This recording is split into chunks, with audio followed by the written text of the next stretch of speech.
line as we go to UC Santa Barbara under Paul Strupp. How about 23 seasons at the helm for UC Santa Barbara? He comes in with 206 wins, 184 losses, and 60 draws in his 23 seasons. Evan Smith, the all-reliable senior goalie, will be in goal with Lauren Hellwig up front for UC Santa Barbara. We'll highlight the rest of their teams as we are underway on a Thursday night from Titan Stadium in a really fascinating matchup between two teams with very different fortuitous odds on the line, right? Cal State Fullerton vying for first place. They're currently sitting in second, and that's because Long Beach State has a point on them. And Cal Poly, who's sitting tied for second, playing UC Riverside. We will update you as the evening progresses on that match because that sets up the stakes for Sunday's matchup between Cal Poly and Cal State Fullerton. And immediately a long ball here, finding the right pocket. And a good dispossession. So UC Santa Barbara, we're going to see them retreating a lot into that defensive third. How important is it for them to keep the field spread? Yeah, that was the correct way of saying it. I mean, they have to. They're running a 4-3-3 formation, right? So you got 4 defenders right now with 3 mids and 3 forwards. So heavily, they're going to rely on that defense. So with the 4-3-3 formation, it really closes in the gaps in the midfield of play. So with that, it's going to be a difficult time when it comes for Cal State Fullerton offensively to really get the ball past the midfield. So again, if you're the Gauchos, just continue with that high-pressure defense to really allow Cal State Fullerton to make those mistakes. First corner of the match comes all but a minute 25 in for the team that leads the Big West in corners per match. Cal State Fullerton sitting at 5.7 corners per match. That is a ton, and I would expect them to at least get to that number here this afternoon into the evening, and that is a header out of play. That sets up the second consecutive corner. And, you know, if you're Cal State Fullerton, not only do you love corners, but you also – of course, you have to love Megan Schroe being the corner for your Cal State Fullerton squad. I mean, we saw a few weeks ago with that just little hook of the spin, and that's what's so great about her. She has a lot of top spin on that soccer ball, right? So it just creates a lot of opportunities inside the box. Well, here's a ricochet and a little dribbler that gets cut off. That was Lauren Hellwig, the El Dorado Hills native, a sophomore, our player to watch for Cal State Fullerton, who went right into the knees of a defender. And ball comes back to midfield here for the Titans. So UC Santa Barbara, 2-7-6 on the season, 1-2-3 in the Big West. Their 2 wins coming against Fresno State on September 8th and at CSUN, who has yet to pick up a win in the Big West. That was up in the San Fernando Valley for that one. Cal State Fullerton, they loaded up their preseason, and that is a huge deal with how this team is vying for the top of the conference. They're seasoned. They figured out their offense. I mean, when you open up the preseason against BYU and Texas Tech in between, obviously, New Mexico State and UC Irvine, I mean, that's a pretty good way to prepare yourself. It's huge. You know, we discussed with Coach Damian Brown, right, what's the goal when it comes to preseason? It's simply put it, you're preparing for conference play, right? So not only that, but you want to give high-level expectations, high-level experience for your student athletes to prepare for non-conference play, and even after non-conference play, right? Because the NCAA tournament, NCAA tournament, there you go. You were right. I was right. All right, perfect. It's a quick turnaround between Big West Conference tournament to now the tournaments, NCAA tournament. So with that being said, keep in mind it's a quick turnaround. So with that, if you get high expectations, high experience for your student athletes, it's just going to prepare your team for success. And corner number 3 coming for the Titans, by the way, in the last 3.5 minutes. So I sort of alluded to that I thought they would at least get to their season average of a hair over 5 corners per match. Well, they're already over halfway there, and we're not even 4 minutes into this match, so I feel safe in that bet. And that's what you like too, right? Cal State Fullerton already early on, already 4 minutes to get these opportunities early. That's what you like to see. And here's a soaring one, ricocheted, and a little overshot there by Carla Rodriguez, the San Clemente native.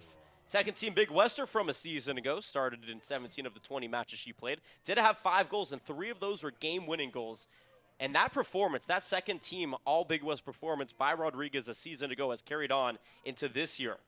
4 assists, 23 shots. Her shots on goal percentage up over 250. She has been an offensive force for this team. And that's what's so special about this team. It's not, a one-player show. You have Caitlin Brinkman. As you mentioned, you have Carla Rodriguez, Maddie Klein. You also have Raybone, who's doing a tremendous job really assisting the upperclassmen. And that's what, this Cal State Fullerton, that's their game plan. That's their design. It's just happening all season long where the lower classmen, they're setting up their upperclassmen to score. And it's just been working perfectly all season long for this Titan squad. Elwood got forced to reset. There's Kate Killer out there on the near side. Best name in soccer, in my opinion. I agree with you 1,000%.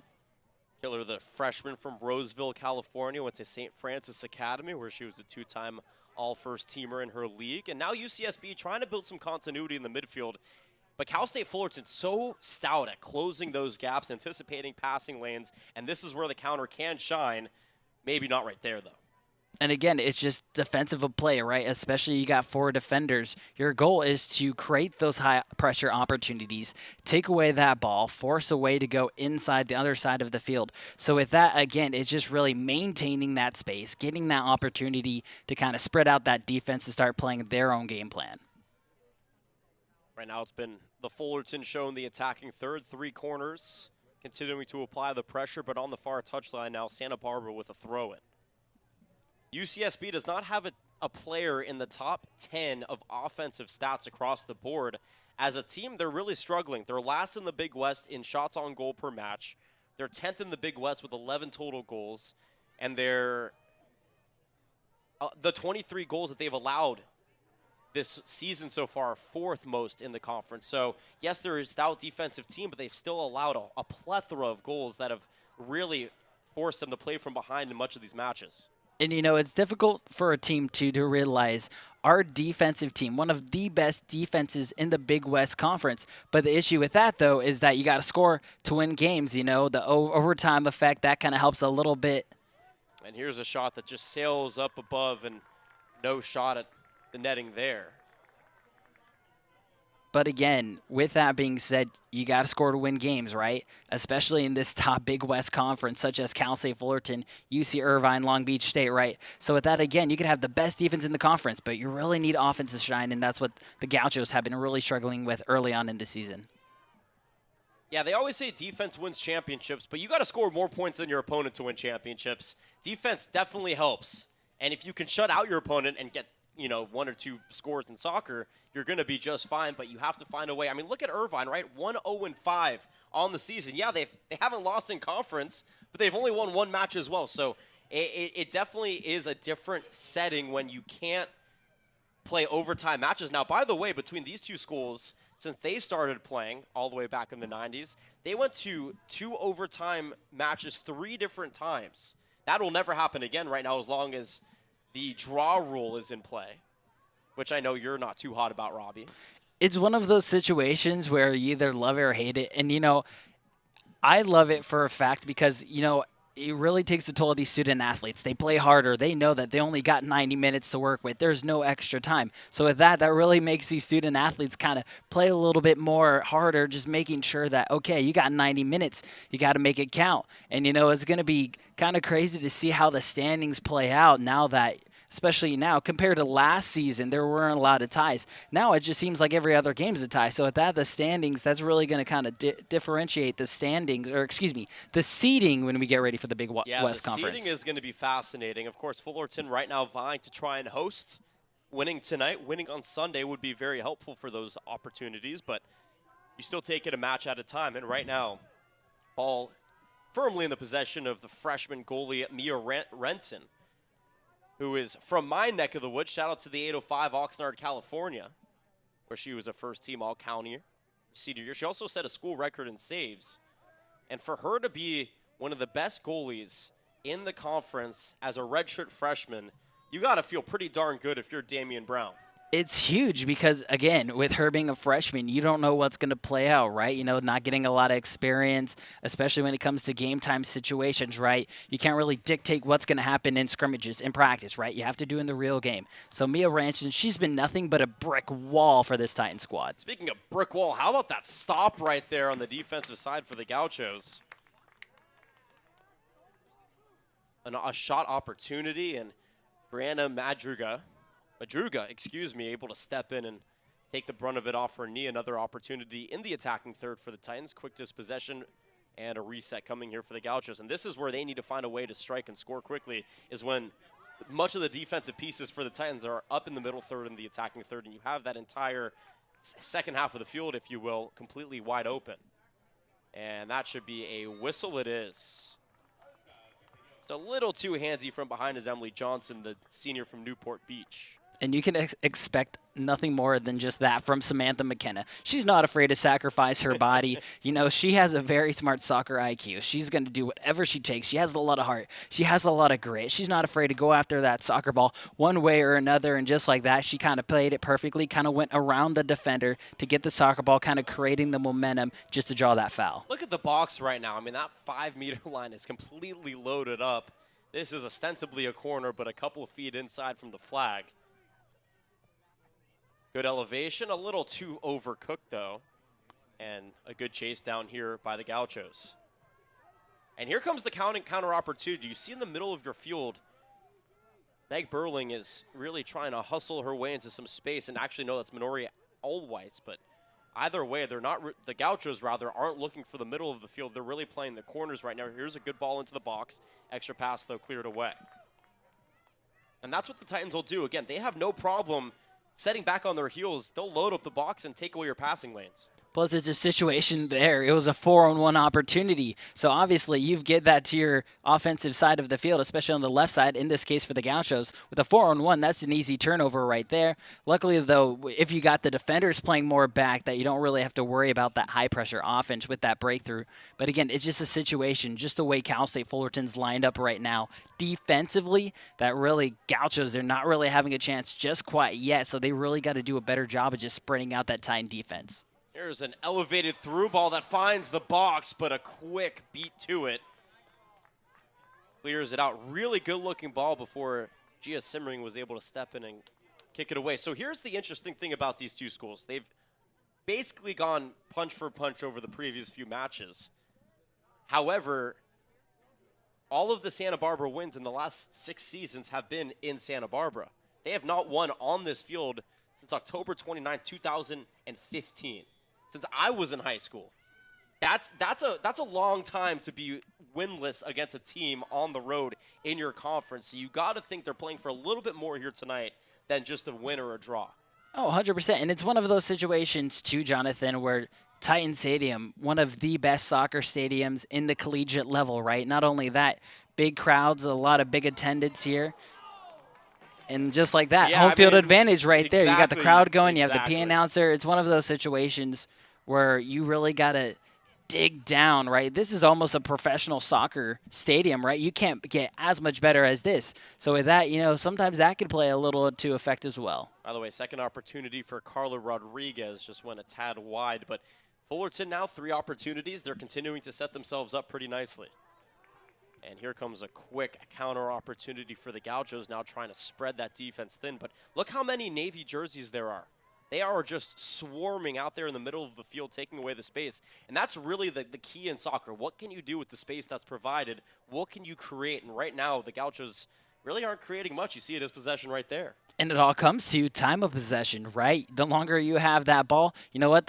The more likely chance that you are of winning the ball game, right? So again, that's what's really huge about this Cal State Fullerton squad, is that their main goal is to win time of possession every single game. You do that, you're going to get the opportunities to land. And, you know, we've already seen it right now. You know, they're switching the fields. They're getting a good ball inside the box. So with that, it just creates more opportunities for this Cal State Fullerton offense to really get those opportunities to score. Demian Brown, 16th season for Cal State Fullerton, 138, 120, and 41. How about the 3-time Big West Coach of the Year, 2007, 2012, 2014. And if he takes this team to the top of the table, he'll be looking at another Coach of the Year here in 2022. And I would say with where this team was projected to finish, and especially last season when I would say it was probably just a little bit of a step off of where they are this season, this would be quite an accolade for the coach and a well-deserved one as well. But obviously he's not thinking about that. He's thinking about, okay, how can we beat UCSB here tonight as my pen goes flying across the press box. And, it's one of those things, too, where people like to see the preseason polls just to be like, okay, where do these people think that we are? And it's one of those things, too. Let's and I'm prove sure them wrong. Exactly. Yep. That's what it is. It's a prove me wrong statement. And that's what's great, too, is that it allows these student athletes to be, okay, you can think all of this as much as you possibly want. But you know what? We're going to go on the field. That's going to be the proof. All you need is Cal State Fullerton has been doing nothing but that so far this season in the Big West. UCSB has been towing that attacking third. They've just not been able to get a pass cleanly off on any sort of chance creation. It has been all the Titans defense inside their own penalty box. And right now, Titans really trying to threaten here. They built their continuity. They've recognized the spacing. It's only a matter of time before offense gets going. That is a tough pass, just eluding that back right shoulder of Melanie McCoy. Oh, check that. That is Jaden Hall, I believe.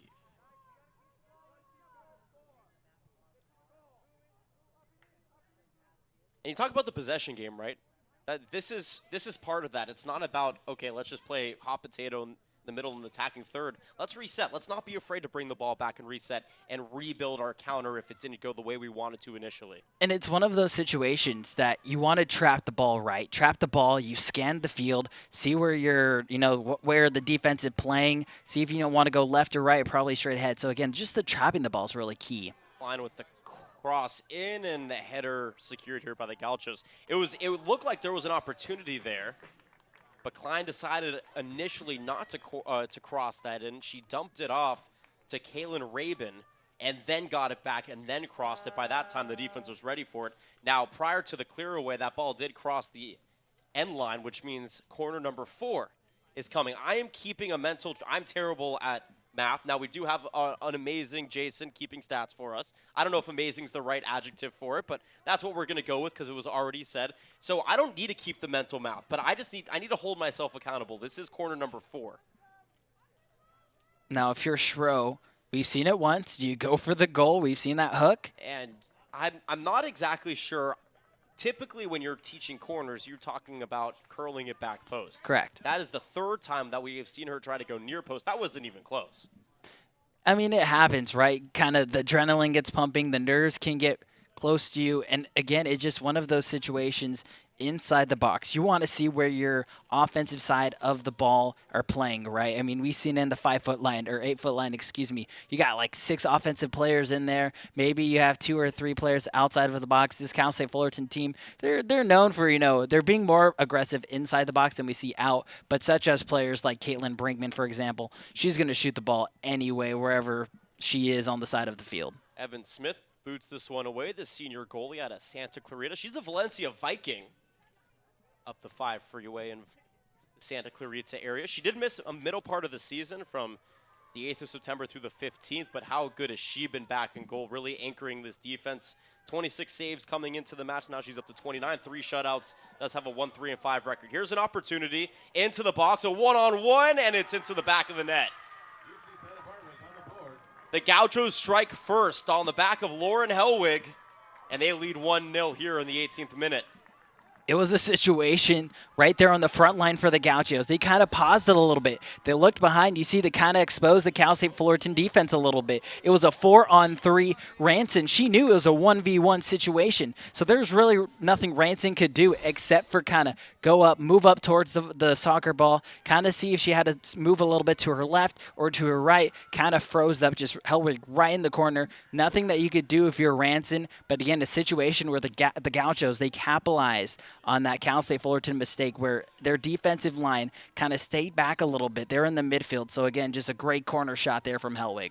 3rd goal of the season for Lauren Helwig on 23 tries. She has 9 on goal. She also has an assist. And there was a reason that we highlighted her as the player to watch for UC Santa Barbara. It's because she would need to be the one to step up. And, boy, did she answer the bell in the 18th minute. Very, very helpful. What a career she has had. She had 2 goals a season ago in the 16 matches she played. She played over 1,000 minutes for the Gauchos last season. How about this? Back in high school, she didn't even play soccer for her school team. She played for the club teams. She was a 2-time all-conference first-teamer in basketball. A very well-rounded athlete.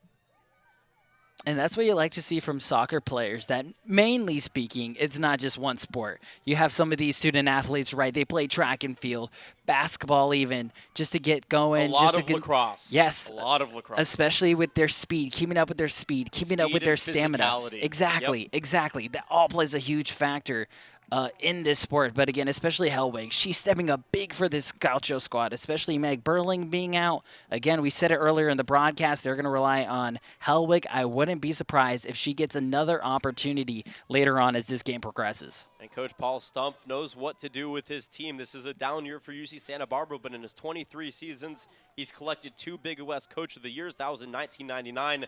I think before you were even born, Robbie. That is correct. Born in 2000. And in 2015, I know that you were born then because, well, you just said it, and I know that you're older than that. So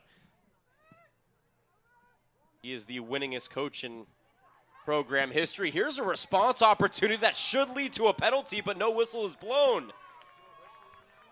Bodies collide, a dispossession is made, no whistle in the box, and how about the chase down defense right there to stave off a potential game-tying goal?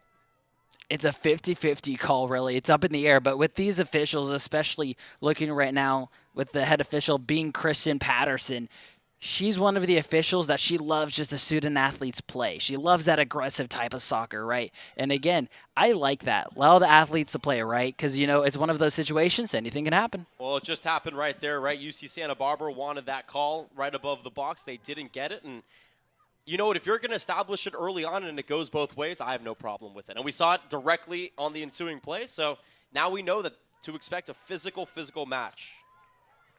That was Kate Killer on the initial move, and now Hot Potato here on the near touch line. I'm curious to see if it's the pink socks that maybe have something to do with the Gauchos not only getting an early lead, but a little pep in their step a little bit. And I love it. It actually goes really well with the white jerseys here tonight. Good contrast on the field. The Titans in their normal navies and orange. Here's a crossing opportunity.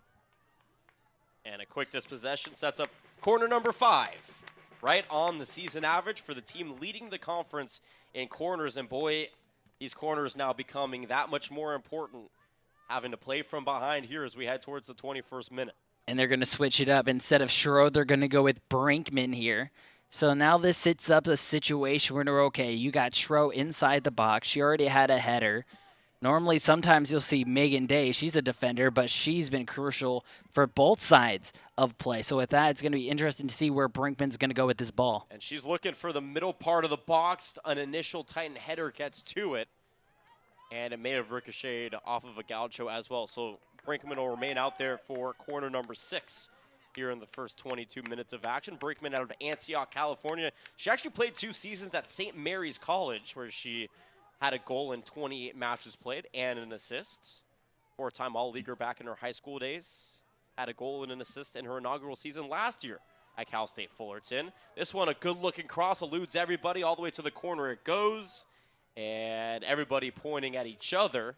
And it's going to remain a corner this time on the other side for the Titans. So if they didn't have enough corner practice this week, they're getting it right now with corner number 7 coming. And this is their strong suit. This is nothing for Cal State Fullerton. They can do corners all night long, and you know what? It's definitely shaping up to be that way, Jonathan. And they're okay with that, but you have to capitalize, right? There's something to be said about executing after the fact. You're getting part 1 down. Now it's time for part 2. And who is going to be the one to head it in? It's not happening right here, and I expect a clear away for the Gauchos. Or a miscommunication leading to a throw in the attacking third. And it was tough in that situation because it was a 2v1 for the Gauchos with an athlete on the right-hand side.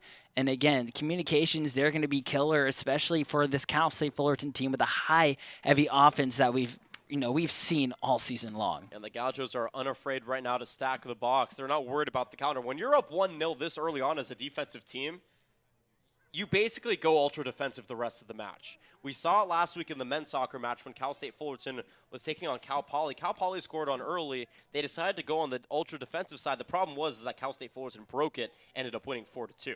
The question here is for Cal State Fullerton, how content are you with these corners? How content are you operating in the middle third? Maybe you allow UCSB to press up a little bit, try to draw the defensive line a little bit thinner to allow a counter opportunity. So there's all sorts of options if you're Cal State Fullerton. It's whether or not UCSB will give it to you at the most opportune times. And it's a situation where not necessarily it's a sigh of relief for this Gaucho squad, but now it comes to terms like, okay, we came here, we wanted to score first. That's exactly what we did early on in this matchup. Now we can stick to our game plan more on the defensive end of the ball. So with that, keep pressuring on the offensive side, but when we have those defensive opportunities, continue to get that grit inside that soccer ball on the left-hand side, especially for this Gaucho squad. Here out comes to Samantha McKenna, the graduate. Had that season-ending injury in her first match. She actually had 2 season-ending injuries in 2018 and 2019. She bounced back quite nicely last year, and here she is on the near touchline as subs come in for Cal State Fullerton. Making her way in is Caitlin Taylor, the freshman from Corona. I think she went to a school that you're familiar with, Robbie Loya. Santiago High School, yes. Caitlin Taylor coming in for her first minute of the evening, gets her first touch. And off to the races go the Titans. Pushing the ball up the field is Maddie Klein. And a little too heavy on the touch, gives it back here to the Gauchos and Lauren Hellwig. And then also, too, Shea Douglas for the Gauchos. I actually broadcasted one of Shea Douglas's game back in high school at Santiago. And, you know, it all goes to the head coach at Santiago, Mike Fleming, just doing a tremendous job. A few Santiago athletes. One here, too, you have Olivia Peraza also, along with Taylor. And then you also have, you know, the Perez, the twins at UC Irvine. So a lot of Santiago athletes just all around the Big West Conference. What happened to your Santiago athletic days? Why are you not representing the Big West in Santiago High School? A torn rotator cuff. Oh, no, the answer is because I want to be up in the broadcasting booth with you. Well, okay, I that don't care too. about your petty injuries, Robbie. Come on. That's fair enough. That is fair I'm enough. kidding. But you know what? I've had a sensational time here. It's been fun, you know. It's been fun. Tim Jackson helping us out. Shout out. Yes, in the control room, yes. They get all the lovely air conditioning while we sweat bullets up here in the press box. Not that I'm complaining. And that was a handball that looks like Lauren Hellwig got away with. And the Titans will maintain possession here, trailing 1-0 in the 26th minute of action. We're hitting the back 9 of this season. I mean, Cal State Fullerton has 4 matches left, 2 on the road. They still have to go to Davis and Hawaii, a road trip that is not easy. They're back at home to host Bakersfield to end the season, ostensibly a winnable match. Now, this was supposed to be ostensibly a winnable match. They're down on their heels right now, so this is soccer. Anything can happen. UC Santa Barbara, they have 3 matches left after this one, so we're really hitting grind time for teams trying to get into the tournament. Cal State Fullerton vying for first place right now. And by the way, no score in the Cal Poly UC Riverside game. That game in the 29th minute, it's 0-0 out in Riverside. Cal Poly tied with Cal State Fullerton for second in the conference right now.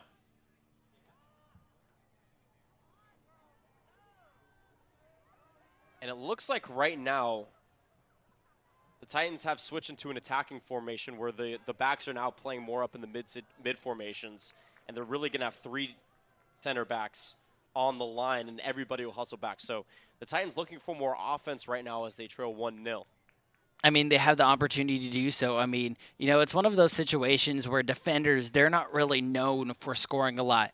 But when you have athletes such as Megan Day and Megan Schro on your squad, they'll be more than happy to score for your team. I mean, already a few goals already for Megan Schro already this season. So with that in mind, this plays a factor for Cal State Fullerton. Yes, you're already down by 1, so a lot of soccer left to be played. So in this situation, now you kind of have an opportunity, kind of spread out your offensive line a little bit more, especially with the mid-backs too as well. They're going to play a role in the offensive line. So it kind of just matter of fixing that offensive line, get that opportunity, especially with those corners now, right? I mean, it's one of those situations where, again, you can have as many corners, but again, if you don't really have a plan, you don't stick to your plan, you know, corners are going to be useless for you. It's a little up and over. Pretty nifty move here. Just eyeing the box, but UCSB trying to suffocate the ball back towards midfield. Hot potato between the near corners right now. Caitlin Taylor dumped that into the corner where it was misplayed, but a reset at midfield. And this is where Cal State Fullerton has thrived all season long, resetting from midfield. A ball into the box, though, is headed out, and I don't hate these ideas. Eventually, if you are ambitious enough at creating your chances, you would assume that one would fall. Now, UC Irvine is a great example on the other side of that, where all they do is create chances and they still can't find the back of the net. I mean, they're averaging something like 13 shots on goal per match, and they still have only 1 win in the conference. They're 1-0-5. It has been tough sledding out there in Irvine.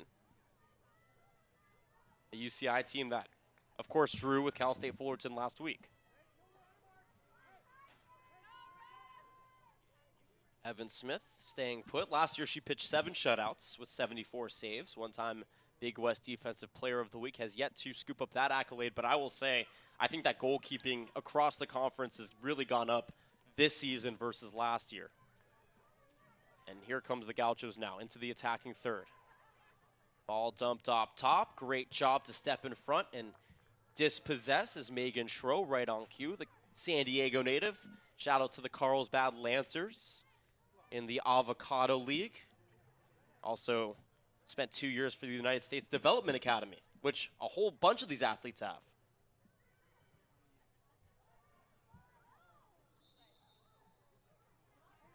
So 50-50 ball comes back to Titans' way.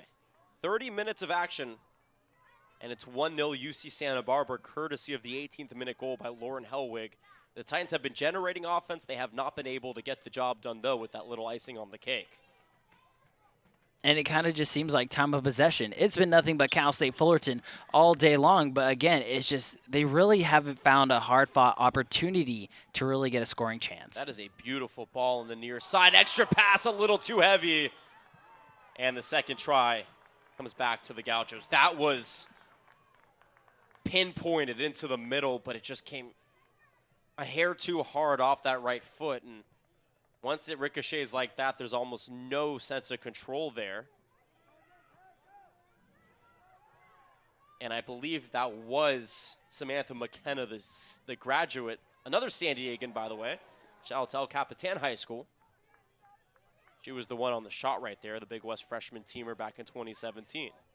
And you saw how they played that up, Jonathan. They decided to trap the ball in the corner, allows maybe one, maybe two, which happened. 2 defenders kind of go on the corner to kind of go get that soccer ball. And with that, that kind of exposes inside the box. Your Cal State Fullerton, you got more room to work with. They had that. Unfortunately, they just came up short in that opportunity. But again, it's just chance creation. You're setting yourself up for success. You would assume that eventually success would come. But the Gauchos right now are buckling down. Again, when you play with the lead this early on, as a team who's essentially an underdog, you're feeling pretty good, and that gives you that extra injection of energy, right, to do the little things that you may have been not as sharp on coming into the match. It really pushes you to focus on those little things because you want to get out of here with a win. Yeah, and they came into this game having a chip on their shoulder, right? We discussed it earlier. It's been a little bit since they got a win here you were at Titan Stadium. 15 years old, yes, Robbie. Exactly. So with that being said, again, UC Santa Barbara, they know the stakes, they know the situation, and now they're just here making a statement, trying to prove everyone wrong here tonight.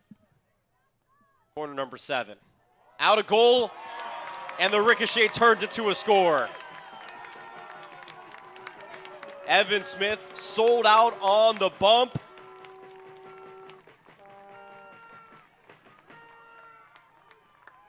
And on the receiving side of it was Kaya Hawkinson, the senior from Palos Verdes, her 3rd goal of the season. And talk about fortuitous timing. She was ready to go as Evan Smith sold out, trying to get in front of the corner kick. And Hawkinson nets goal number 3 and ties us up at 1. That stings a little bit for the Gauchos, and the reason why you set up another corner opportunity for Cal State Fullerton. But not only that, Smith, she did a great job. She was very aggressive, kind of got out of her way to kind of grab that soccer ball. But with that, it came right in and out of her hands. And because of that, it set up Hawkinson on the right side of the goal just to put it in the corner. So again, Smith in and out, that's going to tend to happen. Unfortunately for the Gauchos, that really cost them huge. But if you're Cal State Fullerton, you capitalize on those mistakes. You keep doing that all game long, you're going to win the ball game. It took 8 corners, but we talked about how important the corner game has been. As here's a shot that just goes wide.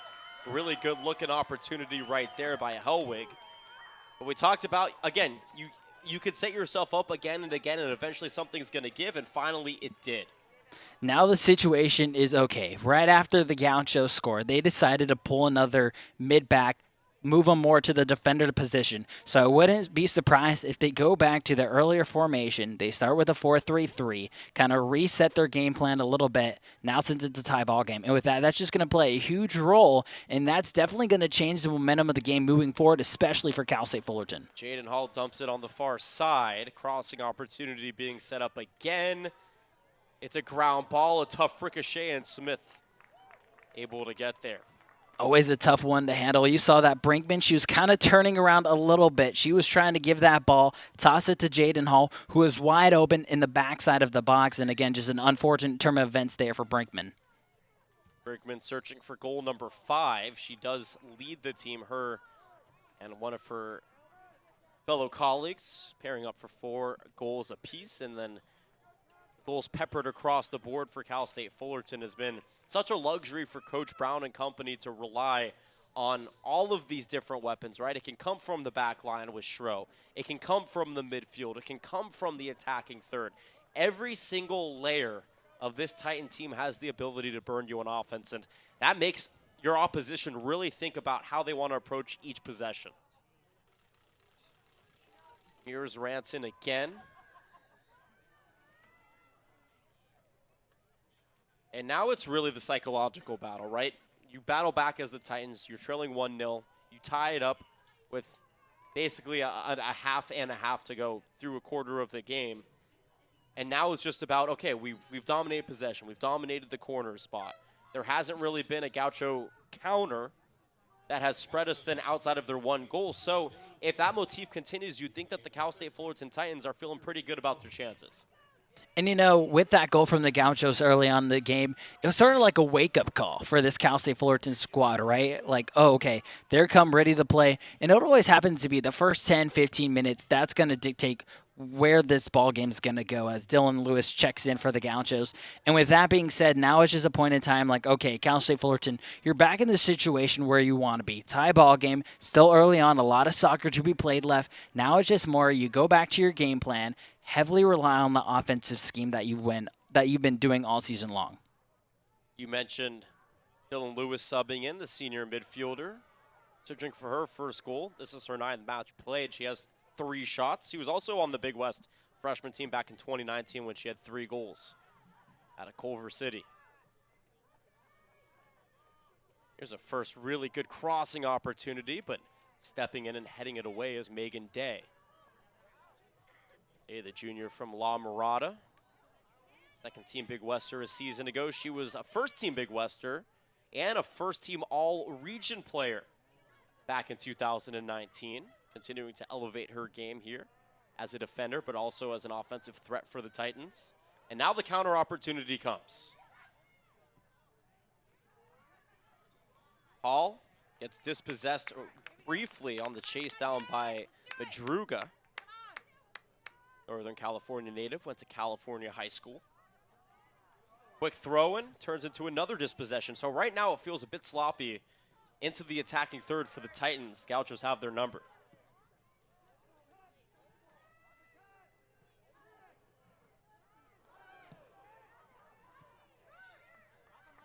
And the 50-50 ball is right now really falling to Cal State Fullerton. Maybe turning into a prime counter opportunity. Caitlin Taylor may have taken one on the shin right there, and she is hurt. That does not feel good. That's why you wear shin guards, but in this situation, it just seems like they don't help at all, right? I mean, let's be honest, especially a lot of people say it's worse than, having a scooter getting kicked or, hit on your shin. It's the worst feeling, and that's probably worse than that. So I can't even imagine the pain that she is in. And, it comes to show these student athletes, they're willing to give it all. They're going to go in, they're going to go out, they're going to sacrifice their body any way possible, and that is a prime example, and that's why I have the utmost respect for soccer athletes. Clock stops at 36 minutes and counting here in half number 1. 1-1 is where we stand. Heading to the 40th minute is UC Riverside and Cal Poly both tied at 0. Remember, Cal Poly, Cal State Fullerton, both tied at 2nd in the Big West, both vying for the top spot. We'll get that Long Beach State match for you as well. We'll do that a little bit later on here on the evening. It does look like Taylor got up and she might be okay, but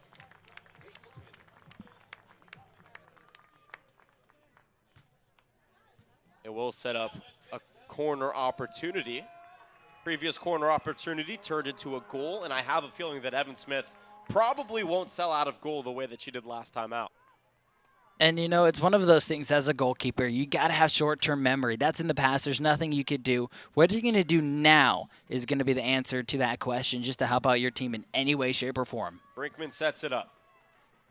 It's left short. And the chase down. Oh, that is a dangerous pass. And look at the wheels out at midfield. Quickly corralling it is go for the moment to the touchline. It will be Gauchos' ball. And they're looking to put their pedal to the metal right now. And instead, it'll be a substitution. So that actually works out really well for Cal State Fullerton. Samantha Christie, the other San Diegan from Coronado High School, steps in.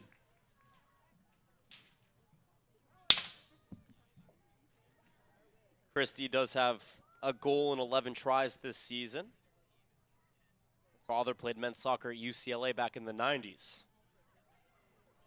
Shout out to Joe.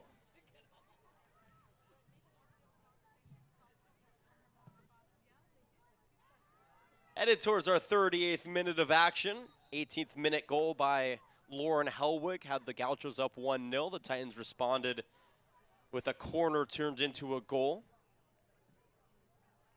courtesy of Kaya Hawkinson in the 32nd minute, and that's where we stand right now. Gauchos looking for their first win since September 29th at CSUN.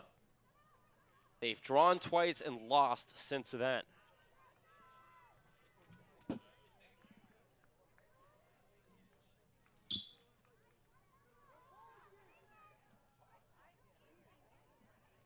The ball remaining around midfield for the last two possessions for Cal State Fullerton and for UCSB, and a reset opportunity now for the Titans.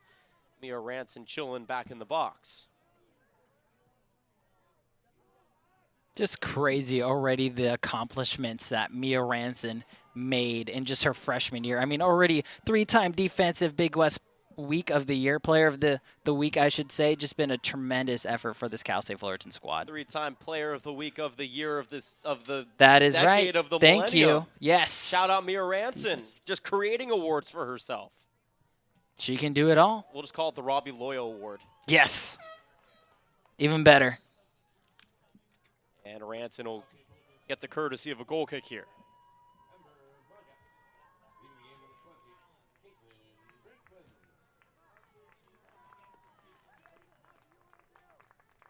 Couple of subs coming in.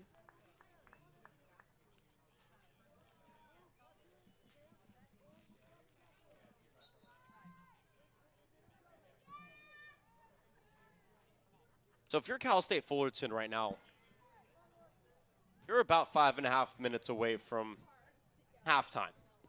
How important is it for you to try and build that momentum? You may not score, but build that momentum heading into the half versus UCSB feeling like they have some signs of life.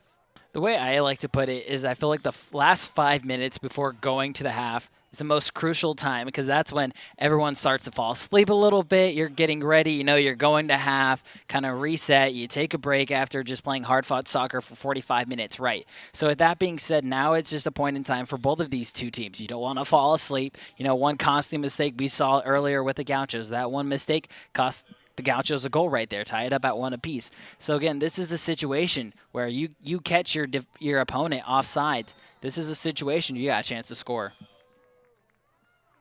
Titans had a good-looking throw-in opportunity that turns into a foul called on Caitlin Taylor. She's had a few touches, but hasn't really been able to do too much in her inaugural match played. And now the Gauchos looking for some continuity and maybe a little bit of momentum here as we hit the 41st minute. Really good ball movement, but too heavy on the touch. Turns into a Titan throw-in on the far side. Titan Stadium, what a place. One of the meccas of college soccer.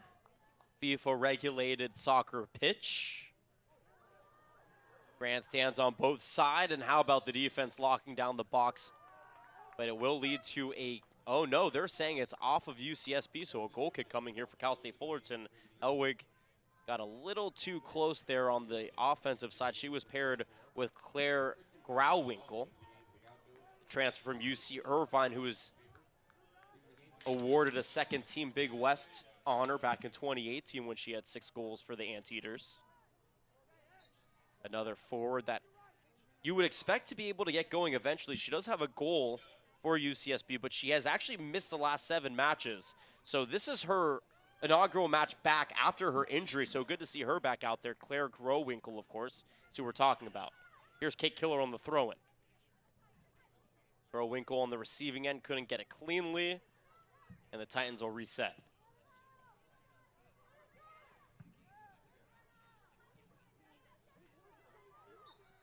Right now, the strikers up front are Jaden Hall and Caitlin Taylor for Cal State Fullerton. They have really been looking for Taylor here as the right striker, but she has yet to find any separation from the defense.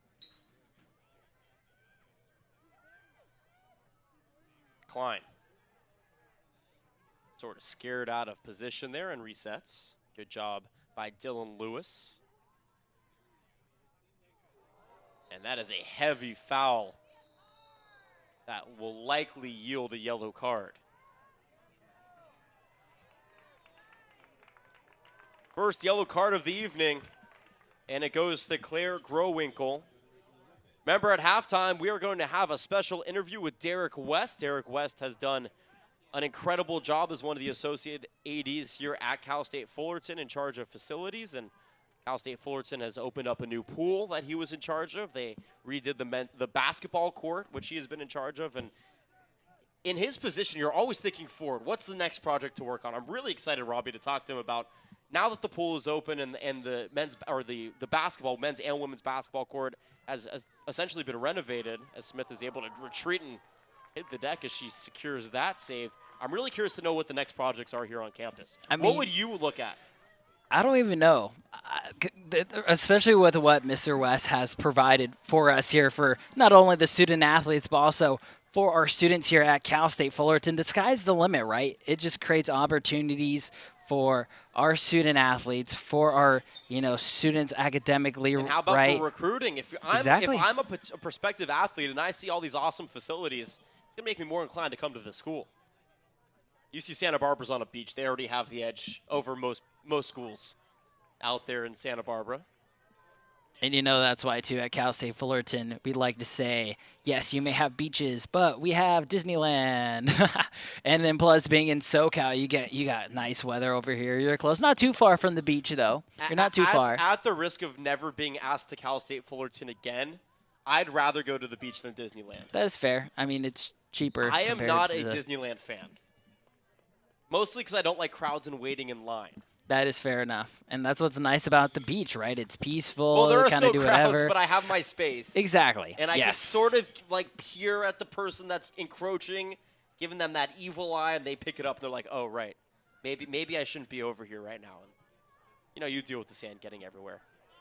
Klein got dispossessed, and a counter opportunity here in the waning moments of half number 1 coming for the Gauchos. They have runners on both sides, and just a leisurely stroll up the field came Lauren Helwig before she dumped it back. You want to keep your eyes forward as Grauwinkle able to corral this one. Here comes the crossing opportunity. Nope, it's dumped up top.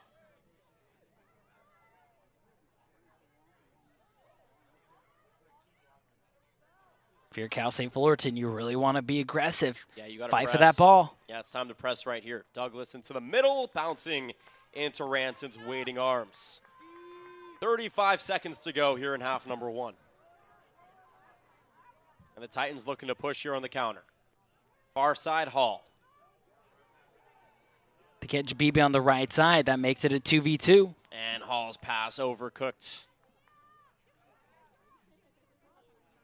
15 seconds to go. 1-1 is where we stand. It has been an eventful first 45 minutes of action. Here's the countdown. 9, 8, 7, 6, 5, 4, 3, 2, 1, 0. That concludes our first half action here today. Half number 1 is in the books. 1-1 UC Santa Barbara and Cal State Fullerton.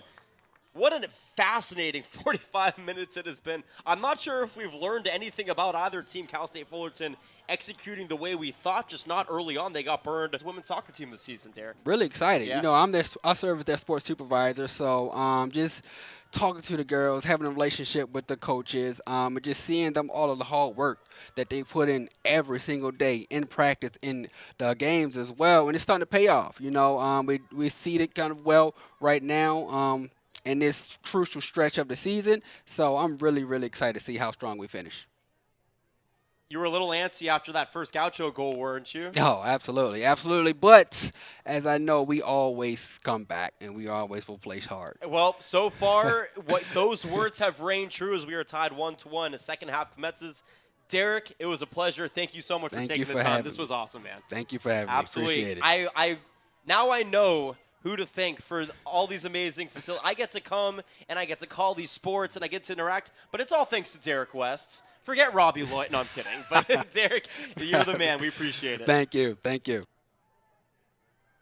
Second half underway here as we welcome Robbie Loya back onto the broadcast. And to all of you, no matter how you're watching or where you're watching, all of us here at Cal State Fullerton and ESPN Plus appreciate you making us a part of your Thursday evening plans. Derek West is quite a fella, huh, Robbie? That was pretty much fun. I was just enjoying myself, just looking you guys, just doing your own thing. And he's a very humble gentleman. I mean, so easy to talk to. Exactly. I mean, he did a great job talking about Titan Stadium. And, you know, again, he was humble, right? He wasn't just flat out saying, yeah, this is the best stadium compared to any stadium in the Big West Conference, let alone just NCAA. Ready to say it. Yeah. I mean, just a humble gentleman, a great person to meet. And again, he's just doing so much for the students here at Cal State Fullerton. And it shows. I mean, they're creating opportunities such as with the Aquatic Center. Now we got women's and men's water polo. Just a lot to look forward to right here for Cal State Fullerton athletics. First half stats, Titans had 6 shots. Gauchos had 5. Both teams with a goal apiece. And how about the corner kicks, Robbie? We have smashed the over on the Titans' 5 corner kicks. They had 9 in the first half, one of those leading to a goal. And the Gauchos, they couldn't get 1. So a bit of a discrepancy right there. You got to think if that motif continues, the Titans should be setting themselves up for at least another goal. And you know, in half, this was talked about, right? Cal State Fullerton, again, you're getting those opportunities. Continue with the grind with the corners. But if you're UC Santa Barbara, now it's more as, okay, defensive perspective, you're doing a tremendous job. You got the lead that you wanted early. Unfortunately, Cal State Fullerton came back. Now, again, for the Gauchos in this situation, now you got to determine, okay, we got to score one more if you want to have a chance to win. You know, I'm sure both of these two squads, they're tired of, you know, getting that draw, getting that tie. So now it's a point of emphasis to, okay, we got some rest. Let's change up our game plan. Cal State Fullerton, again, it's just all from that high-pressure offense. Find a way to manipulate and expose that Titan defense. Gauchos switching the side of the field, looking for the attack. The dump off here by Growinkle to the far side and locking down the defense, as always, was Megan Day. Mentioned earlier, Megan Day was the first team Big Wester back in 2019, and she was the Big West Freshman of the Year, but she was able to maintain her accolades a season ago. She was a second team Big Wester, and she is on pace to maybe corral a first, if not definitely a second team Big West honor come the end of the season. And she is definitely one of the most underrated athletes for this Cal State Fullerton squad. Not even for Cal State Fullerton, but in the Big West. And, you know, especially her being a defender, it's times where sometimes you can't be quiet. But for Megan Day, you know, she's just one of the role models for this Titans squad. She's a leader, right? That's the point of emphasis from this defensive end of the ball is for her. She's stepping up big, especially in the box. You know, she's a player that Cal State Fullerton have relied on all season long to make a clutch effort to make sure that they keep that soccer ball away from the goal. And the Titans going back to their MO of the evening, starting back with Ranson in goal and then trying to build up that attack from the back forward and continuing the possession game here. And again, now that you were able to corral that goal back, the game plan shifts back into your original game plan. It's 0-0 for all intents and purposes, right? The match has restarted, but instead of 2 halves, you have 1 half to play with it. And the Titans know what they have to do. Edging on the attacking third, and a reset back to midfield. Now, if you're the Gauchos, this is where you want to press because You got nothing but green space behind you. Here's a cross into the box, a tap, and it's through for a goal.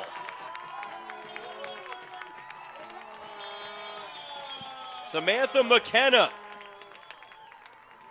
off the top of the foot into the back of the net. Her second goal of the season.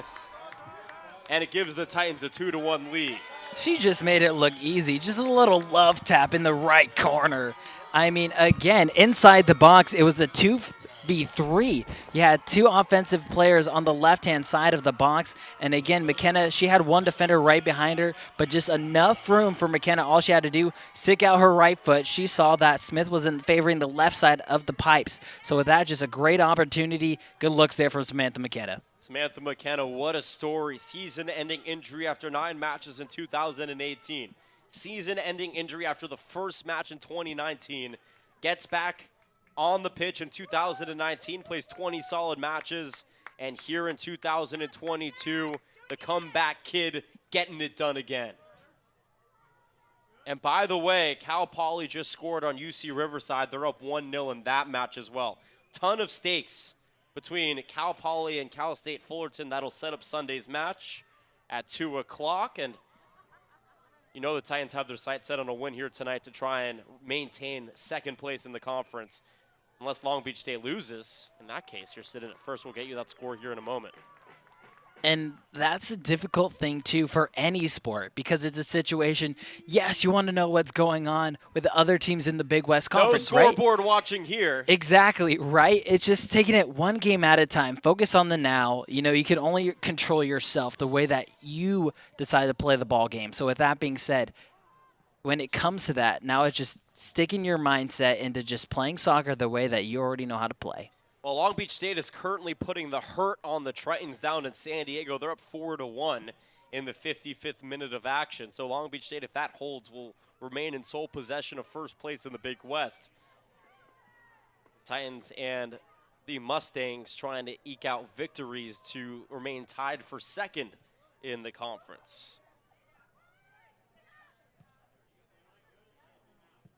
That is a tough clear away that I don't think went where they would have liked, and then the header off of Schro's noggin goes out of play for a throw-in.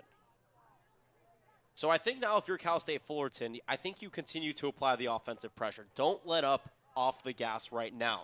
Keep executing that game plan. You want to remember on Sunday the feeling and of the momentum that you built on Thursday. So even though you're up 2-1, I wouldn't go into ultra defensive mode. I'd continue to try and pound that ball in the box. And they proved that all season long. I mean, you take about last game against UC of Riverside, Brinkman, right? Just scoring 2 goals back-to-back. That's what this Titan team is known for doing. They don't like to let up at all, one single bit. And again, that's just strong about this Titan team. You know, you score 1 goal, again, you don't light up at all. You kind of think of a game plan, okay, what did our offensive side, or excuse me, the defensive end, what did they do wrong? Let's expose them a little more. Again, let's create that opportunity, spread them out more to work inside the box.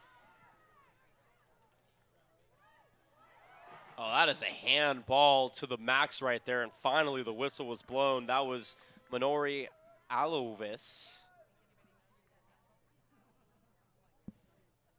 Folsom, California native in her 11th match of the season. She only played soccer her freshman year, but bounced around the various academies. By the way, Olwis was first place in her high school engineering challenge, Robbie. She created an electronically scored rock, paper, scissors game. That's amazing. That's incredible. So engineering off the field, engineering opportunities on the field. Though Olwis right there couldn't keep her hands off the ball.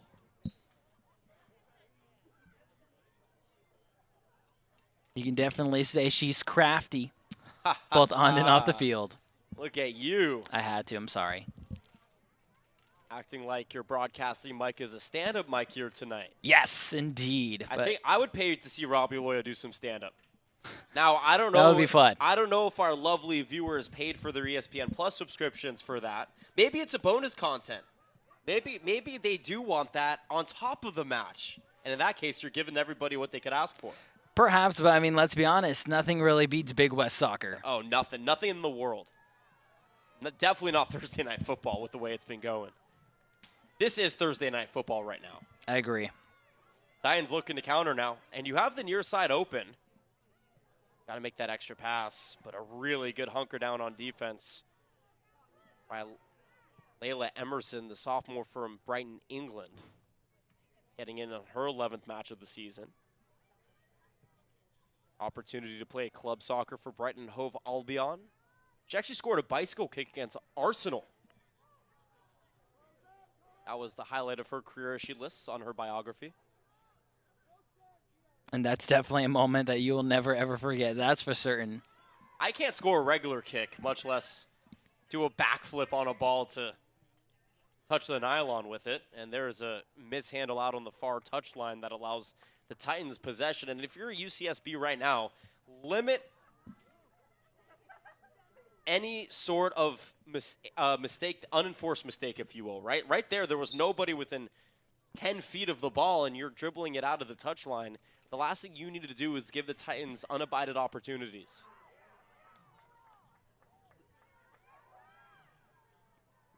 Here's Goff, and she just toes that one out of play. Begging for the touch, didn't get it. Goff out of Santa Maria, went to Rigetti High School. She was the team MVP. And just a sophomore, by the way, becoming an integral part of that left midfield where she sort of plays that hybrid wing midfield role. Does have an assist and a couple of shots this season. And an opportunity for Evan Smith to boot it away. And actually, no, she'll just dump it off.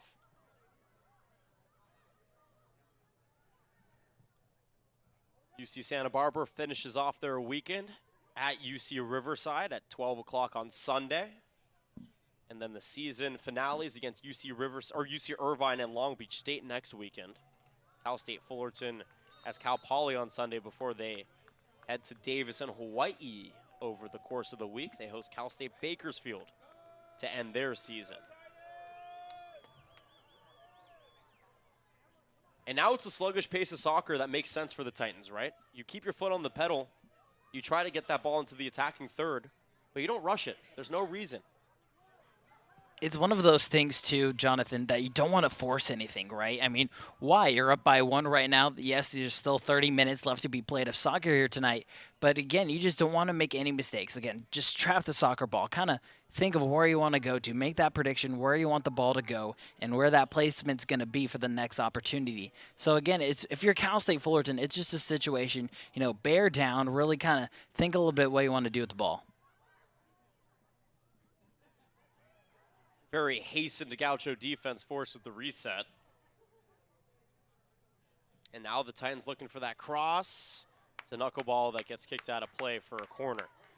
And that's what the Gauchos are doing a great job. Every time when Cal State Fullerton, they go into that corner, they make sure that one of the mids, they go inside the box. So with that situation, it was a 6-on-3 right there. So really nothing Cal State Fullerton could have done. So again, that's what the Gauchos are doing a better job of. They go to that corner, they're going to stay back to kind of make sure that they got that extra player inside the box. Yeah, and Brenna Madruga has been integral out there in that far side. She was the one who stepped in front and booted it across the end line. So corner number 10 coming for the Titans.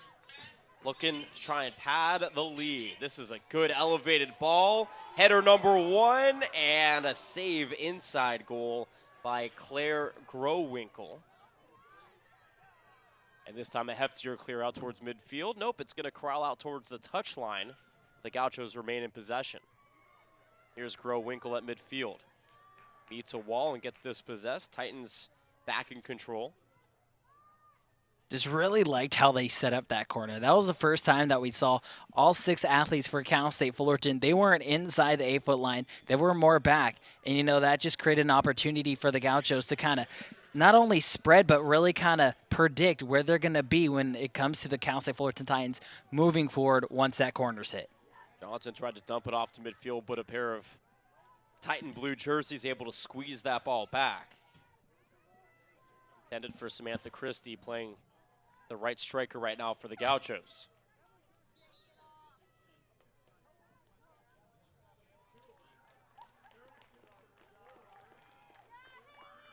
I like this. You got Torres and now you got Iago checking in for Cal State Fullerton, especially Torres, a defensive end type player, known for also playing in the midfield as well. Just a scrappy player. And that's what's great about this Cal State Fullerton squad. They got a lot of depth, and it shows. Ailey Phillips checking in for UC Santa Barbara. She hasn't played since September 15th, so really good to see the freshman out of San Diego back in action. She played 8 matches. She did start 2 of them and then was injured in the match against San Jose State. And now getting back on the pitch for the first time in October.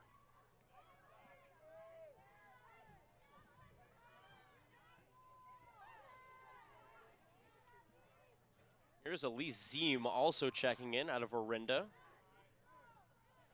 Senior in her 3rd year with the soccer program. Does have 20 shots, has yet to find the back of the net.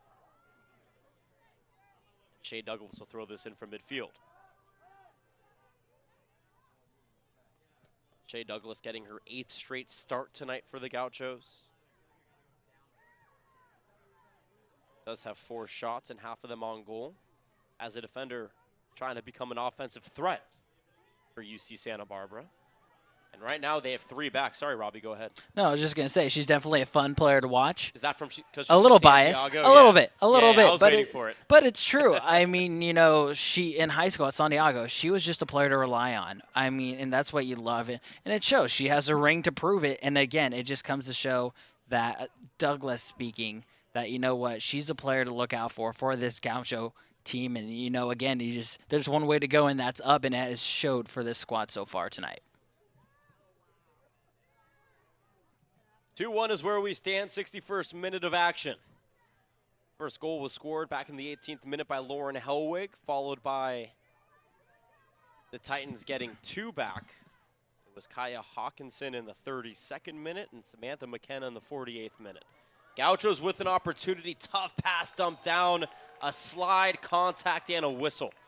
Hitting the deck is Elise Ziem. She was on the receiving end of that through pass, and on the brunt end of the slide tackle that was made by Megan Day. Both Ziem and Day a little slow to get up. Ziem is limping right now. It's just tough. You got all that momentum going forward, right? So it's a situation that's so hard to really stop yourself with all your momentum going forward. It was a good-looking slide. She hit the ball first. There's a reason that there's no card here. If it was all leg that Megan Day got, they would have carded her for it. But because she went for the ball, made good contact with the ball, and then ended up into the shin of Ziem, that's why play was stopped. So Ziem will jog on out and get checked on. We hope she's okay. And coming in her place is Kristen Vasquez, the sophomore out of Fresno, getting her 8th appearance of the season. Quite a high school career for Kristen Vasquez. Started off at San Joaquin Memorial, then went to Bullard, finished off at Ponderosa. 2nd season with the Gauchos. Last year had a couple of shots on goal. This season looking for her 2nd goal. Scored one earlier on. And throw-in coming here in the attacking third for UC Santa Barbara. 10 all-time postseason appearances for the Gauchos, most recently back in 2009, but they really dominated the 1980s, 84, 85, 86, 87, 89. Not only did they go to the postseason, they made it to the 2nd round all 5 times as that ball was into the box and quickly cleared away. More on that here in a moment as the throw-in is seeded, and the Gauchos now threatening to try and tie this thing up. And with the way that they play, the quicker they can tie things up, the better, I think. The longer that this match gets drawn out, the more in peril UCSB might be.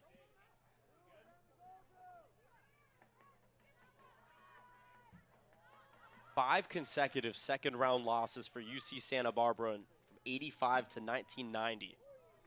It's great that the program was able to get there, but they only had 1 goal in that span as well in the 2nd round, and they hosted 2 of those. So you know Coach Stump like to get that team back to their glory days. Of course, on the other side for Cal State Fullerton, they've made the postseason a handful of times, most recently in 2019 under Coach Damian Brown. And I think this team is poised to get back there if they can continue on the upward trajectory that they're on this season. It's not going to be easy with Long Beach State blowing out teams and Cal Poly right on their heels.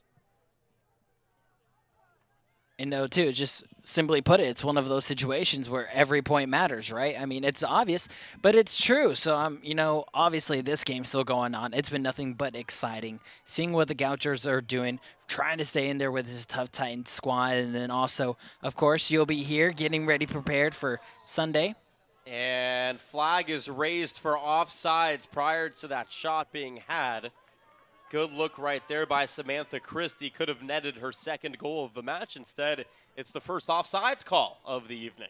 And, that's a big sigh of relief there from Cal State Fullerton because, it's tough sometimes to see that offensive call. You really got to predict where that imaginary line is going to be for the official to make the call. And fortunately for the line judge, she's just right there to make the the offsides call. Titans on the attack for the moment. Dribbling it out of play, though, is Melina Yago. Yago, the transfer from Brown. She was a two-time Ivy League champ. She had 3 goals in her 4 seasons. And a team captain for the Brown Bears, by the way, her senior year. Great addition to this Titans squad this year for Coach Brown. And a good look right there by Kristen Vasquez. Goes off the right thigh of Yago and out of play. Yago, of course, though, a Southern California native prior to her time at Brown from Culver City, went to Marymount High School. How about this? A first-teamer in the CIF as a senior. So just all sorts of success. Not only that, so she was a first-team All-Stater in high school. Then she gets an Ivy League degree where she was the captain of her team. And here she is back in her home in Southern California trying to lead Cal State Fullerton to unprecedented success. Pretty solid career, if you ask me, for Melina Yago. I feel like now she's just trying to show off a little bit. That's great. You have to. If you have an Ivy League degree, you're allowed to do whatever you want in my book. I agree. Cal State Fullerton, pretty close, though. Pretty close to the Yes. Ivy Leagues Yes, in indeed. terms of academics.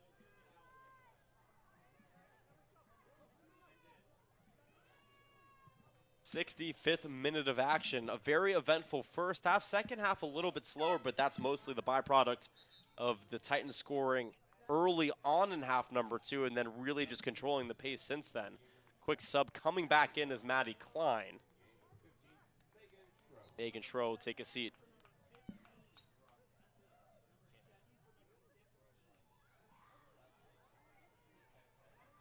So Klein with fresh legs back in the midfield. Here's a counter opportunity. And now the Titans, you see the defense really buckling up. I mean, they have 6 back right now. Cross into the middle. Cleared away.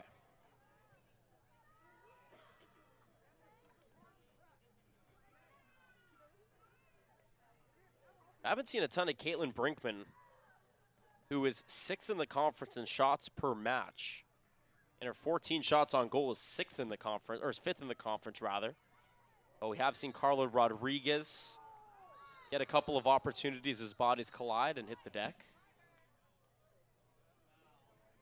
And then also, too, surprisingly enough, Amelia Owen. We really haven't said much about her just because really Brinkman and Owen just haven't really gotten a lot of, opportunities, and that goes back to the Gauchos. Again, just kind of implementing the fact, you got Cal State Fullerton, their lead scorers are Brinkman and Owen, so they're just capitalizing on making sure that none of those key factors for this Titan squad is really just getting any opportunity. But when you have the offensive depth that Coach true. Brown's squads Yes. have, right? Kaya Hawkinson, Samantha McKenna, 2 players who we weren't featuring, but we knew could get the job done, are the ones that got the job done, right? It's the next player up, and right now that is what these Titans have. And that's what makes a championship team, by the way. We're seeing it in postseason baseball right now.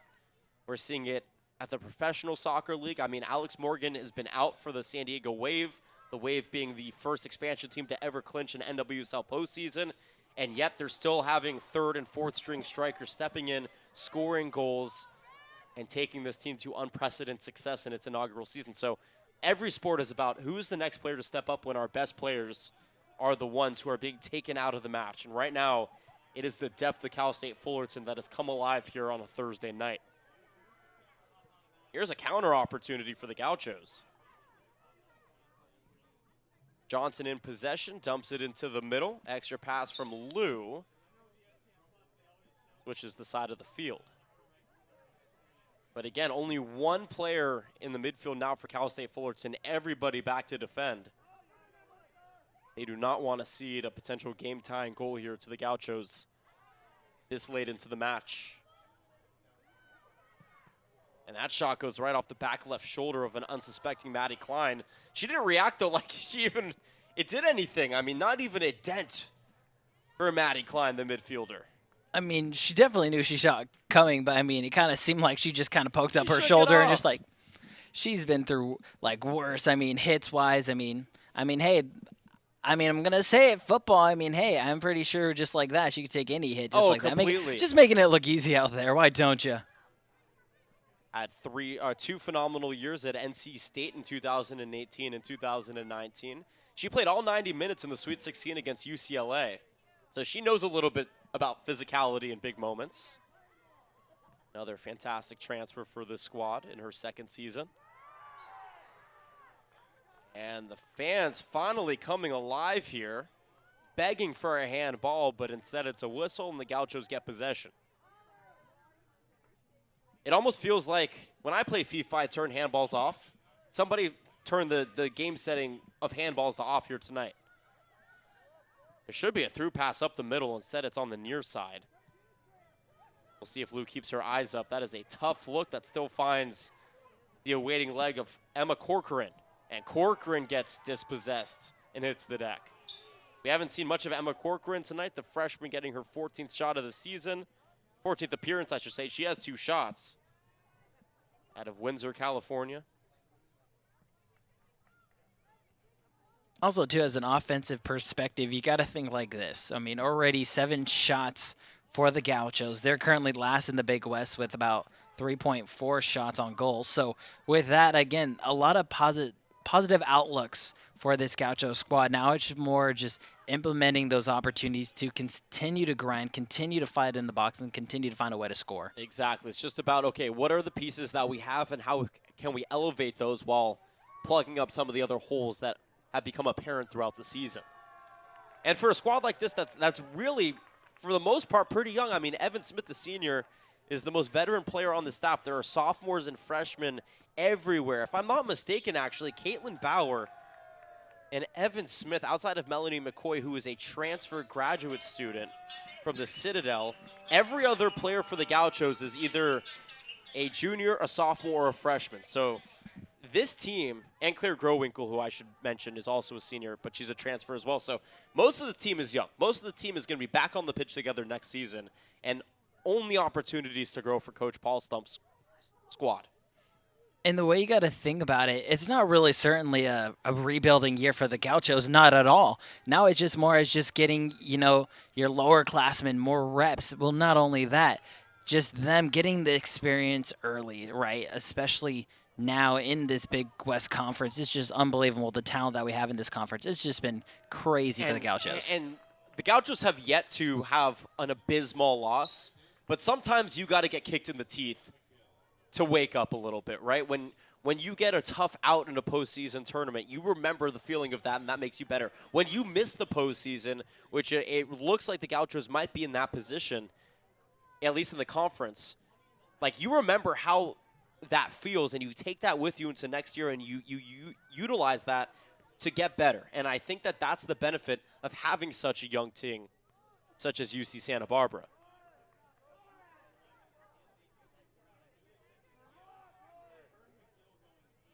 Titans operating in the attacking third. Actually, that's the defensive third. The attacking third for the Gauchos as they get the ball in possession. Yep. Contact, no whistle. Titans on the counter.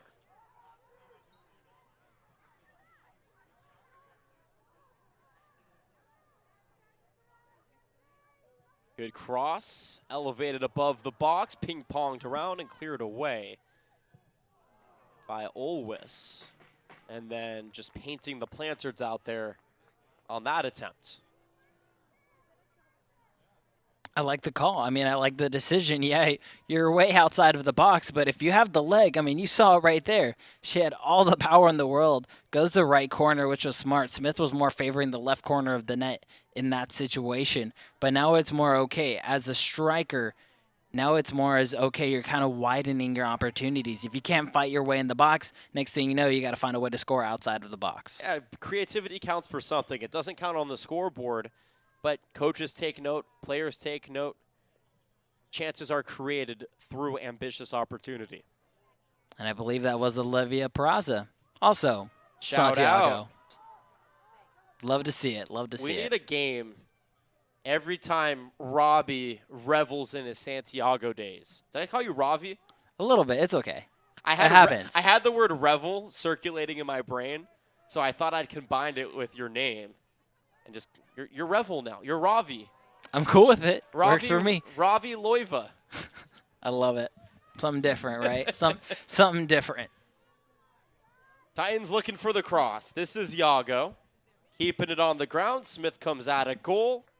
Gauchos stave off a potential attacking opportunity. Yeah, my game on names has not been fantastic. Because I had Damian Brown in my head, and we brought on Derek West, and I combined him and the head coach. I'm sure they're great friends. I'm sure it was a compliment. I'm hoping it was a compliment. I'm sure it was. But that was definitely fun to have him here. I am not apologetic for calling you Ravi in any mean. Like I'm not going to lose any sleep over that one. Love it. That's a good thing, though. It's a good thing. Never a bad thing. Cal Poly still leads UC Riverside 1-0. They're headed to the 80th minute of that one. If Cal Poly squeaks by and wins, and Cal State Fullerton maintains their lead, both those teams will be 4-1-1 coming into Sunday's match. That's at 2 o'clock. I'll be on the call for that one. And Long Beach State has now taken a 6-1 lead over UC San Diego. That one in the 78th minute of action. So Long Beach State will stay atop the conference unless a 5-goal spurt happens for the Tritons. And based on the weather down in San Diego, that ball is not going to be carrying. They're going to be playing slowly because it's muggy and it is a little bit colder and crisper than here in Orange County. So I would feel safe in saying that Long Beach State has solidified that victory. Well, you know, they're proving a point not only to the Tritons, but the Big West Conference. Yeah, you got a big lead right now, but, you know, simply put it, no lead is ever safe, right? I mean, it's true. I mean, in any sport. And, again, Long Beach State, I mean, you're already up 6-1, but, again, that's not going to matter. That's going to look good on stats, especially for those individual stats. But, again, it comes to show what the talent that we have in the Big West Conference and what they're capable of bringing on once we head, because it's almost that time. Tournament time's near.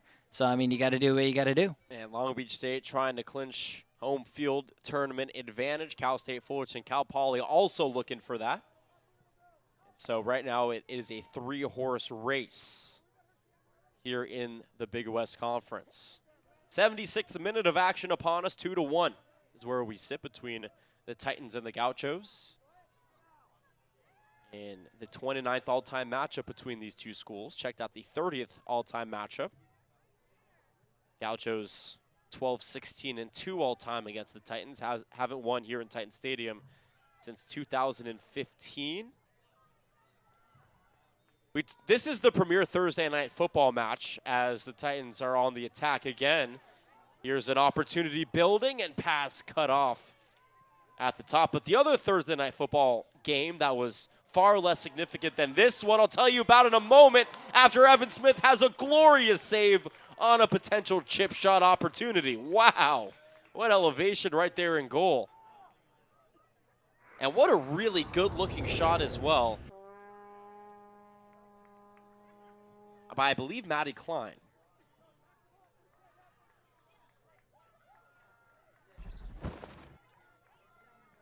So, corner number 11 coming now for the Titans. As a goalkeeper, you got to have hops. She showed it. That is all 6 feet of Evan Smith on that save. And, you know, she did a good job. She kind of waited a little bit about maybe like 2 seconds after that ball was kicked. She never got really too excited. She was patient. She was staying back right, her heels on the backside of the line, just making sure that she had the capability of going up for that ball on the right-hand side. Foul called in the box, allows a free kick here to the Gauchos. So the other Thursday night football game of far less significance is the Washington Commanders, who on my radio show we call the Commandos, eking out a win 12-7 over the Chicago Bears. That is a very Thursday night football. I feel so bad for Al Michaels, man. How about Kirk Herbstreit? Kirk Herbstreit has never seen an NFL game in his life. Then he gets the call to do Thursday night football, and this is what he thinks NFL football is probably. Mm-hmm. But I'm speechless. I got pretty much nothing to say. All I'm going to say, that is one of the very few reasons why I'm here. I'm here, obviously, because who doesn't love to work with the one and only Jonathan Rifkin? But also, I mean, you can't beat Cal State Fullerton and Absolutely or not. Big West soccer. This is some so to premier speak. soccer. The best of the best. You can't beat it. And here comes a breakaway opportunity, a solo run, as it's called. Dumped off on the far side. Jaden Hall in possession. Putting the moves on, makes some contact, and no whistle is called. I'm not sure about that one. Earlier on in the match, there was a non-whistle slide in the box that I could have seen let go. There's offsides. But boy, did Jaden Hall get tackled inside of the penalty box. Can't swallow your whistle right there, ref. You got to make that call. And, it was a situation, too, where she did a great job of going to the left side, making that contact, and it was close enough. It was McKenna McGill, by the way. Correction on that. And again, McGill, she did a great job. She waited a little bit to get another Gaucho defender to kind of move to her left to get that call, or not to get, well, obviously she didn't get the call, but to make the contact. So McGill's going to try again. And brings her team to a corner. McGill, the Wazoo transfer. Played 2 seasons. She played that weird Pac-12 spring season at the end of the pandemic, or when the sports came back. Played 12 games for the team up in Pullman. Her dad, Mark, played football at UCLA, by the way. And by the way, if you want to attend premier college sports, use that QR code on your screen right now. Get out your camera. Robbie's doing it right now. Get out your camera, scan the QR code, go to FullertonTitansTickets.com, and you can get yours. And maybe wave hi to us. Wave hi to us in the press box. And then let us know, we got our tickets from the QR code on your broadcast. Really validate the work that our production crew does. Really appreciate that. Here's another corner kick coming for the Titans.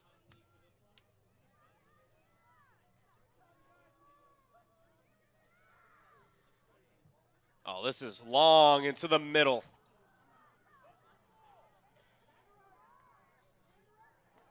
A lot of contact. And apparently anything goes inside the penalty box tonight, because that was the 3rd time that contact has been made without the ball being struck. And now down on the ground is Caitlin Brinkman. And again, it's just, not only you're trying to find a way to give that touch to your teammate, but to draw some contact. It was a 50-50 call there inside the box, just setting up a chance to get a penalty kick. You got 10 minutes remaining. If you're Cal State Fullerton, continue to play that scrappy, and, you want to be crafty when it comes to your technique and your footwork. And that's what Brinkman's been known to doing all season long. So with that being into effect, now it's more as, okay, if you're the Gauchos, you know that Cal State Fullerton, they're going to stall a little bit. So what do we need to do to not only get the offense going, but to make sure we create those opportunities for the offensive scheme? Samantha Kriske takes the throw in and then clears it away. Ball ping-ponged around. And another handball, finally it's called. Claire Growinkle playing second base out there on the soccer pitch. Trying to field that soccer ball. So handballs that they've called, albeit a little bit inconsistently. 0 penalties. And I think I would argue that if things were called a certain way that you would have 1 for the Gauchos and 3 for the Titans so far tonight.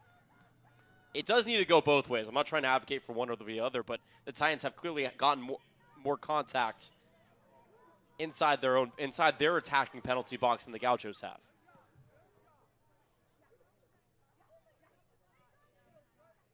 McGill requesting the ball back. In possession is Samantha McKenna. And the Titans will switch sides with it. And you can see the overload by the defense. That's exactly how you respond as the team in possession is trying to flip the field and force the Gauchos to overload the other side to create more space.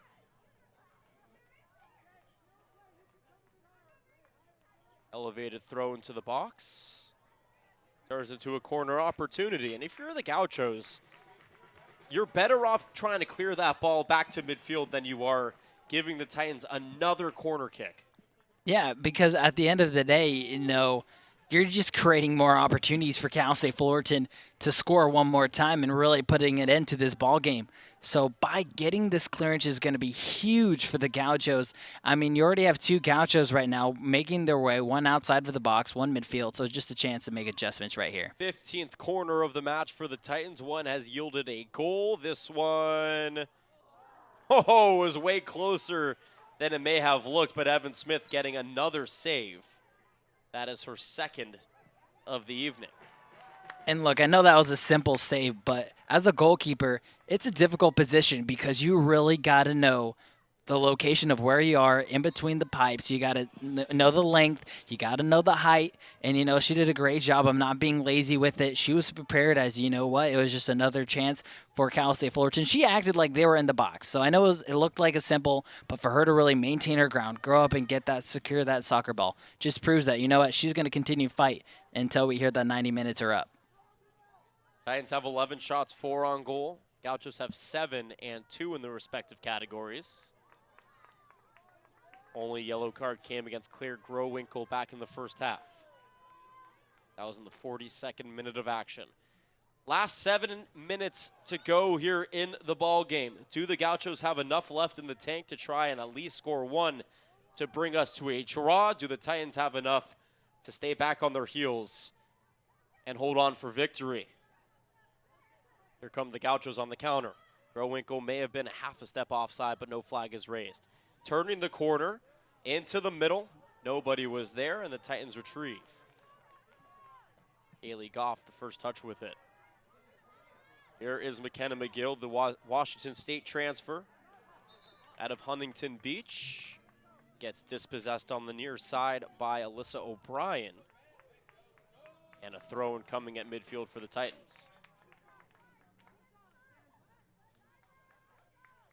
Again, here comes the stalling. Stall as much as you possibly can if you're Cal State Fullerton. You're up by 1. One simple mistake, that's going to cost you a goal. And Gauchos, they already proved that here earlier tonight. So, again, if you're Cal State Fullerton, minimize the mistakes, and you got to do it. Oh, the pure strength right there. McKenna McGill winning the 50-50 ball. That is going to be a foul. A takedown from behind by Jessica Tomeo, the other Oxnard native, playing against her former teammate, Mia Ranson, in goal. Tomeo played her previous 2 seasons at the University of California, Riverside. 5 minutes to go. Here's the free kick into the box. And ball falls harmlessly before it's cleared away. Growinkle in the area. Able to use her body to shield off the Titan defender, but instead it goes all the way back to Mia Ranson in goal, and she'll reset things here for her squad. Titans back in action on Sunday. Cal Poly in town. Cal Poly has just gone final. They beat UC Riverside 1-0. So where we stand right now, because this game hasn't gone final, the Titans are sitting 3rd and the Mustangs sitting 2nd. But obviously if the Titans can find a way to hold on to this 2-1 score and win, they'll be tied for 2nd with Cal Poly, and they welcome Cal Poly into the confines of Titan Stadium on Sunday. Long Beach State in the 89th minute, up 6-1 on UC San Diego.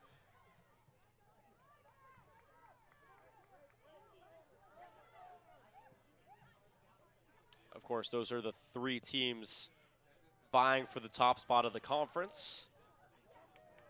And I think Long Beach State, I'll have to double check this. I do believe that they have UC Irvine on Sunday. We'll have stats and research double check that. I could be wrong. Actually, no, they just played. UC Irvine has Santa Barbara next in their next match.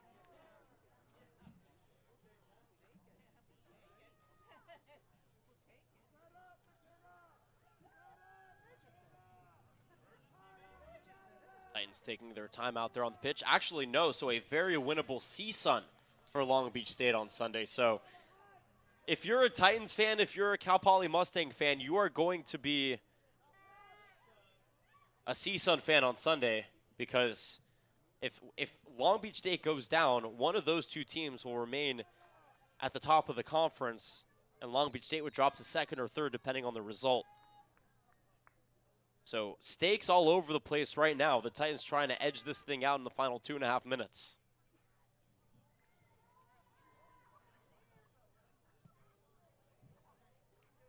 And the Gauchos just letting them hang around the box. Another corner coming, corner number 16 of the evening.